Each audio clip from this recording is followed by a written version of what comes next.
आज हम बात करेंगे बीकॉम फाइनल ईयर के एफएमओ के अंतर्गत पूंजी बाजार की। पूंजी बाजार एक ऐसा बाजार है जहाँ मध्यम एवं दीर्घकालीन प्रतिभूतियों का विक्रय किया जाता है। मोटे मोटे शब्दों में यदि पूछा जाए तो प्रतिभूति बाजार या शेयर मार्केट को ही पूंजी बाजार कहते हैं। इस बाजार के अंतर्गत सभी प्रकार की प्रतिभूतियां जैसे पूर्वाधिकार अंश, समता अंश, बोनस अंश, बॉन्ड, ऋण पत्र, परिवर्तनशील, गैर परिवर्तनशील, इसके अलावा केंद्र राज्य सरकार की प्रतिभूतियां आदि सभी का लेन देन किया जाता है और सभी प्रकार के ऋण उपलब्ध कराए जाते हैं। पूंजी बाजार से ली जाने वाली पूंजी विभिन्न उद्देश्यों के लिए होती है, जैसे नया उद्योग स्थापित करना है, पुराने उद्योग में कार्यशील पूंजी की आवश्यकता है, राज्य या स्थानीय सरकारों के लिए ऋण चाहिए, व्यापारिक बैंक, बीमा कंपनियां, निजी वित्तीय संस्थाओं, इसके अलावा गृह ऋण, उपभोक्ता वस्तु ऋण, शैक्षिक ऋण, बंधक ऋण आदि भी प्राप्त किए जाते हैं। पूंजी बाजार स्कंद विनिमय केंद्र के माध्यम से यानी शेयर मार्केट के माध्यम से अंशों, ऋणपत्रों, बॉन्ड, स्टॉक, प्रतिभूतियों के क्रय विक्रय का कार्य करते हैं। इस प्रकार यह कहा जा सकता है कि पूंजी बाजार विभिन्न संस्थाओं का समूह है जो मध्यकालीन और दीर्घकालीन प्रतिभूतियों के लिए पूंजी उपलब्ध कराता है। पूंजी बाजार का संगठन क्षेत्र भारतीय प्रतिभूति और विनिमय बोर्ड सेबी के नियंत्रण में रहता है। अगर हम दूसरे शब्दों में और सरल शब्दों में बात करें तो पूंजी बाजार स्टॉक एक्सचेंज के माध्यम से संचालित होता है, जिसमें पूरे नियम सेबी के लागू होते हैं, सेबी के नियंत्रण में कार्य करता है और यह मध्यकालीन और दीर्घकालीन पूंजी उपलब्ध कराता है। जैसा कि पूर्व में बताया गया, वित्तीय बाजार जो होता है वो अल्पकालीन पूंजी उपलब्ध कराता है और पूंजी बाजार जो होता है वो दीर्घकालीन पूंजी उपलब्ध कराता है, अंशों के माध्यम से, ऋण पत्रों के माध्यम से और बॉन्ड के माध्यम से। निष्कर्ष के रूप में यदि हम देखें तो पूंजी बाजार स्कंद विनिमय केंद्रों के माध्यम से अंशों, ऋणपत्रों, बॉन्ड, स्टॉक, अन्य प्रतिभूतियों के क्रय विक्रय का कार्य करता है। इस प्रकार कहा जा सकता है कि पूंजी बाजार विभिन्न संस्थाओं का समूह है जो मध्यकालीन, दीर्घकालीन प्रतिभूतियों के द्वारा पूंजी उपलब्ध कराता है। पूंजी बाजार का संगठित क्षेत्र भारतीय प्रतिभूति विनिमय बोर्ड यानी सेबी के नियंत्रण में रहता है। ये था भारतीय पूंजी बाजार का परिचय। इसी पूंजी बाजार के आगे हम गठन के बारे में बात करेंगे। तो पूंजी बाजार के गठन में हम देखते हैं कि पूंजी बाजार का गठन किस प्रकार से किया गया है। तो ये तो क्लियर हो गया कि पूंजी बाजार केवल दीर्घकालीन और मध्यकालीन कोषों का बाजार है। इसमें पूंजी निवेश की सभी सुविधाएं उपलब्ध रहती है। पूंजी बाजार में संस्थागत संस्थाओं के माध्यम से कोषों के उधार लेन देन की व्यवस्था की जाती है। भारत में पूंजी बाजार का गठन निम्न प्रकार किया गया है। सबसे पहले नंबर 1 बात करेंगे हम सरकारी प्रतिभूति बाजार। अब प्रश्न ये पैदा होता है कि यह सरकारी प्रतिभूति बाजार है क्या। ढंग से समझने की कोशिश करना है, इसको मैं पूरा डिटेल में समझाता हूँ। सरकारी प्रतिभूति बाजार केंद्रीय सरकार, राज्य सरकार, स्थानीय संस्थाओं द्वारा निर्गमित की जाने वाली प्रतिभूति बाजार है। यानी सरकारी प्रतिभूतियाँ राज्य सरकार, स्थानीय निकाय, संस्थाएं द्वारा ये संचालित की जाती है।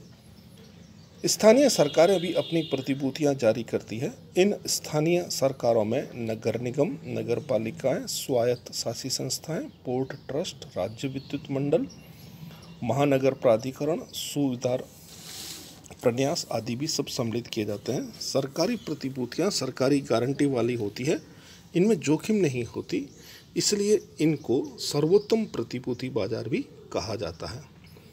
यानी वह बाजार जहां सरकारी प्रतिभूतियों का लेन देन होता है वो भी पूंजी बाजार का घटक है। तो पूंजी बाजार के घटक में सरकारी प्रतिभूतियां सबसे महत्वपूर्ण है, जिसमें केंद्र सरकार, राज्य सरकार, स्थानीय निकाय और स्थानीय जितने भी क्या कहेंगे उनको बोर्ड बने हुए हैं, जितने भी ऑटोनोमस बॉडीज़ है, उन सभी की प्रतिभूतियाँ भी सम्मिलित की जाती हैं। उसके बाद दूसरा है औद्योगिक प्रतिभूति बाजार। अब औद्योगिक प्रतिभूति बाजार की यदि हम बात करें तो औद्योगिक प्रतिभूति बाजार में स्टॉक बाजार को सम्मिलित किया जाता है। इसमें देश के समस्त स्टॉक एक्सचेंज, चाहे वो NSE है चाहे वो OTC है, NSE का मतलब है national stock exchange other than stock exchange, की गतिविधियों का अध्ययन किया जाता है। औद्योगिक प्रतिभूति बाजार में इक्विटी बाजार का विशेष महत्व होता है। समाज में प्रत्येक वर्ग में आज इक्विटी की जानकारी प्राप्त की जाती है। इक्विटी को समता अंश, स्वामिगत पूंजी या जोखिम वाली पूंजी भी कहा जाता है, क्योंकि ट्रेडिंग ऑन इक्विटी का महत्व बढ़ गया है, इसलिए पूरे समाज में इक्विटी को ही पसंद किया जाता है। यानी इक्विटी शेयर दो प्रकार के होते हैं, आपको पूर्व में बताया गया है। एक होते हैं इक्विटी शेयर, एक होते हैं प्रेफरेंस शेयर। ये पूरा का पूरा बाजार इक्विटी पर निर्भर करता है। अब ये जो औद्योगिक प्रतिभूति बाजार है, यह बाजार भी दो प्रकार का होता है। नंबर एक है न्यू इश्यू मार्केट, नया निर्गमन बाजार। दूसरा है सहायक बाजार। अब प्रश्न ये होता है, नया निर्गमन बाजार या न्यू इश्यू मार्केट, या इसका दूसरा नाम है प्राइमरी मार्केट, ये होता क्या है? ये उन प्रतिभूतियों के लिए है जो पहली बार निर्गमित की गई है। जो कोई भी कंपनी पहली बार प्रतिभूति जारी करेगी तो वो पहले न्यू इश्यू मार्केट में जाएगी। वहाँ जाने पर उनके अंशों का पंजीयन किया जाएगा, जिसे हम लिस्टेड बोलते हैं। अंश को लिस्टेड किया जाएगा।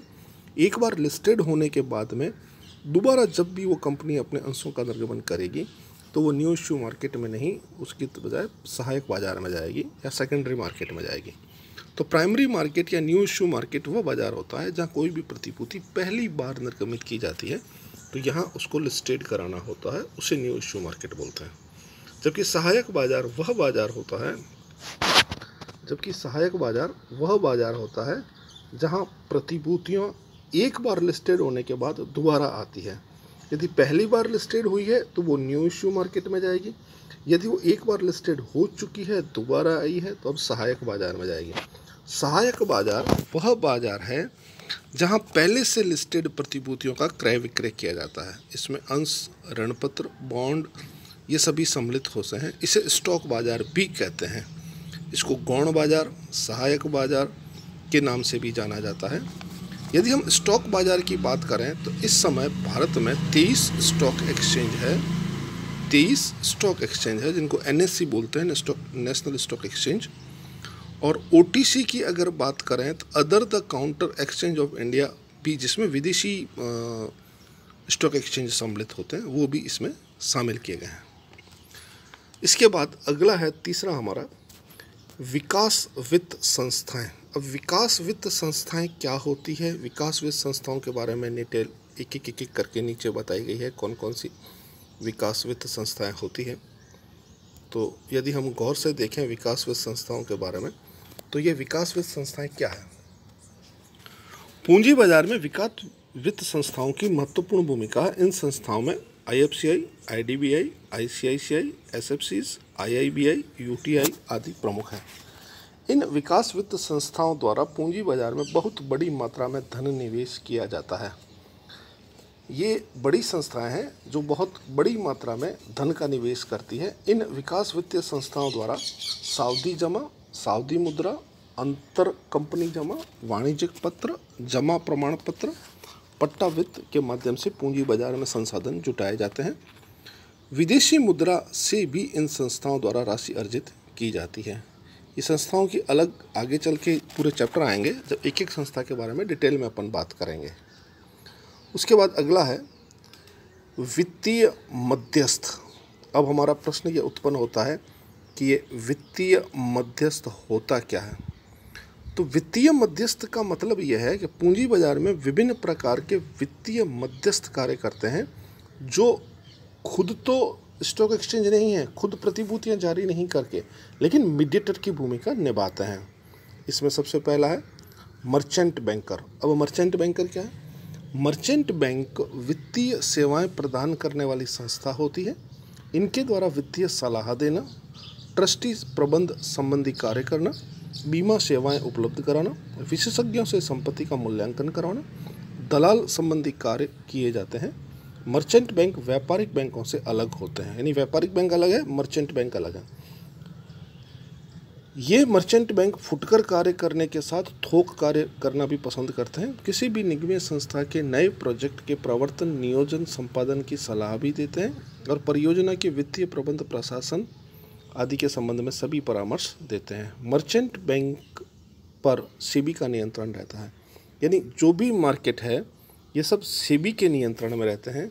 तो मर्चेंट बैंकिंग भी सेबी के नियंत्रण में कार्य करता है और सेबी के दिशा निर्देश का पालन करना पड़ता है। मर्चेंट बैंक पर सेबी की आचार संहिता भी लागू होती है। उसके बाद दूसरा है म्यूचुअल फंड। अब प्रश्न ये पैदा होता है म्यूचुअल फंड क्या होता है। तो भारत में 1964 में यूटीआई की स्थापना म्यूचुअल फंड के रूप में की गई थी। सबसे पहले भारत में 1964 में म्यूचुअल फंड की स्थापना की गई थी। म्यूचुअल फंड के कार्य के लिए यूटीआई की स्थापना की गई थी।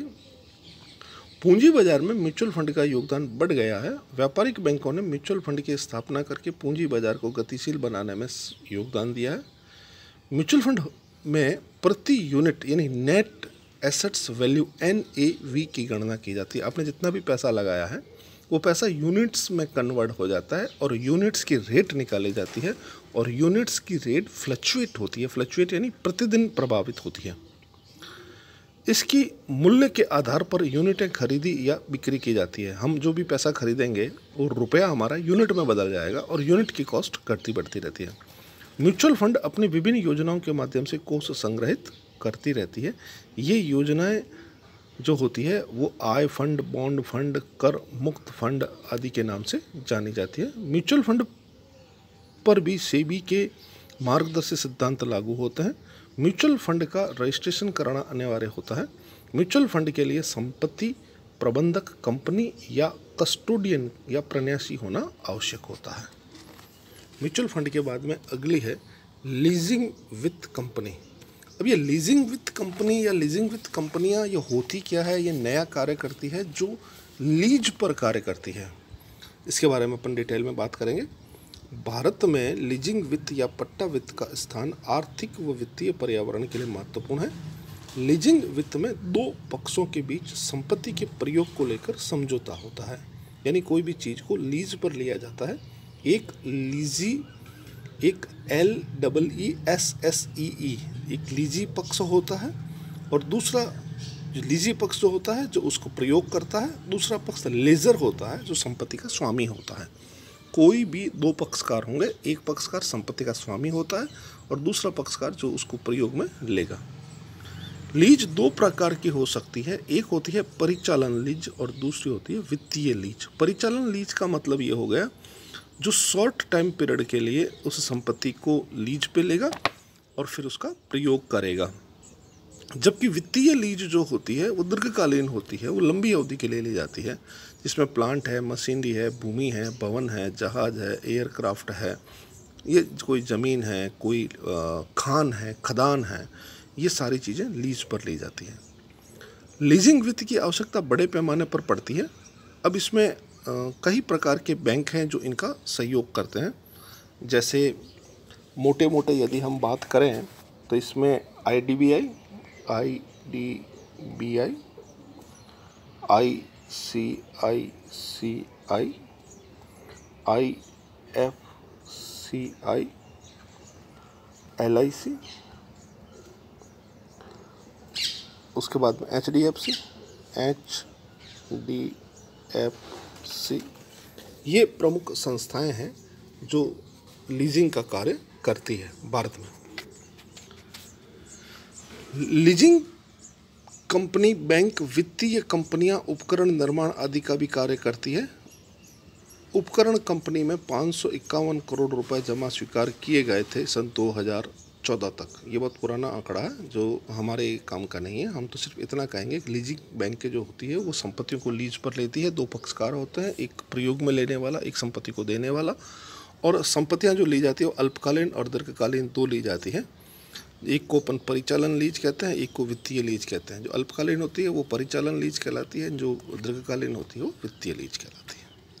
उसके बाद अगला है हमारा वेंचर कैपिटल कंपनियां। अब ये भी एक नया शब्द आया है, वेंचर कैपिटल कंपनीज। ये है क्या?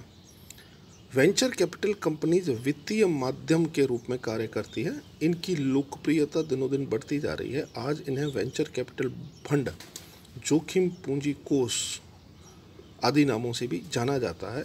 इसको दीर्घकालीन इक्विटी निवेश, जोखिम पूंजी, समता अंश आधारित होती है। यह दीर्घकालीन एवं प्रबंधकीय भागीदारी का निवेश माना गया है। भारत में यह अवधारणा नई है किंतु अधिक लोकप्रिय है। इसमें कार्यशील पूंजी प्रबंध, ऋण गारंटी, सावधि जमा, किराया खरीद आदि वित्तीय सहायता प्रदान की जाती है। इसमें भी वही संस्थाएं काम करती हैं, मोटी मोटी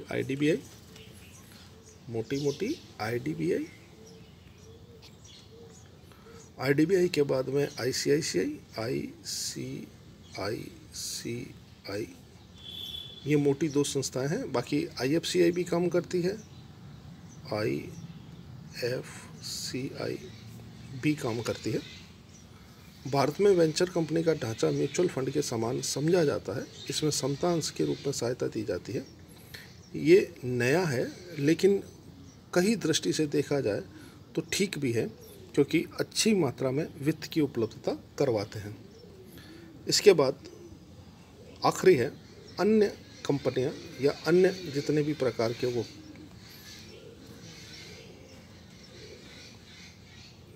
अन्य कंपनियां।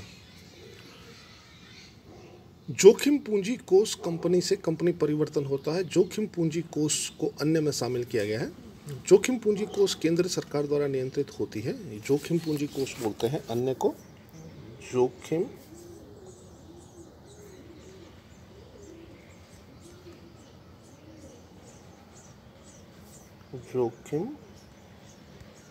पूंजी कोष को अन्य में सम्मिलित किया गया है। अभी जोखिम पूंजी कोष होता क्या है? जोखिम पूंजी कोष कंपनी से कंपनियां परिवर्तित होती है। जोखिम पूंजी कोष केंद्र सरकार द्वारा नियंत्रित होता है। इसमें भी कई संस्थाएं काम करती है। ये वर्तमान में आईवीएफसी, आईसीआईसीआई वेंचर आदि नामों से जाना जाता है और वेंचर कैपिटल फंड का निर्माण करती है, जो कंपनियों को दीर्घकालीन और मध्यकालीन पूंजी उपलब्ध कराती है। तो आज अपन पूंजी बाजार के अंतर्गत इतना ही देखेंगे। हमने मोटे तौर पे क्या देखा है, अर्थ देखा है इसका पूरा, अर्थ के बाद में निष्कर्ष देखा है और निष्कर्ष के बाद में पूंजी बाजार का गठन देखा है। धन्यवाद।